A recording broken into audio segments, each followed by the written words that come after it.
உங்களுக்கு அல்லாஹ் ரப்புல் ஆலமீன் ஒன்றை நீக்கினால் பொறுமையை கையாளுங்கள், அல்லாஹ் இதைவிட சிறந்ததை கொடுப்பான் என்று நினையுங்கள். உம்மு சலமா ரலியல்லாஹு அன்ஹா அவர்களுக்கு அபூ சலமா மரண செய்தி கேட்கிறது. மரண செய்திக்கு பிறகு கவலையிலேயே வாழ்க்கையை ஓட்டுகிறார்கள். உம்மு சலமா சஹாபி அவர்கள் அல்லாஹ்வுடைய தூதர் பெண் கேட்டு அனுப்புகிறார்கள். அல்லாஹ்வுடைய தூதர் சொல்லி அனுப்புகிறார்கள், உம்மு சலமாவை பொறுமையாக இருக்க சொல்லுங்கள், அல்லாஹ் சிறந்ததை அவர்களுக்கு கொடுப்பான். உம்மு சலமா சொன்னார்கள், அபூ சலமா என் கணவரை விட சிறந்தவரை எப்படி அல்லாஹ் கொடுப்பான்? உம்மு சலமா என்ன சொன்னார்கள் ரலியல்லாஹு அன்ஹா, என் கணவரை விட சிறந்தவரை எப்படி கொடுப்பான்?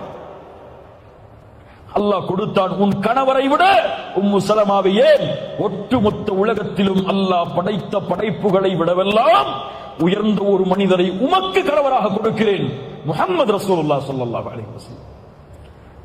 கைரை கொடுப்பார் அல்லாஹ். லஅல்லக பிகைர், லஅல்லஹு பிகைர், அது நன்மைதான். அல்லாஹ் என்னை விட்டு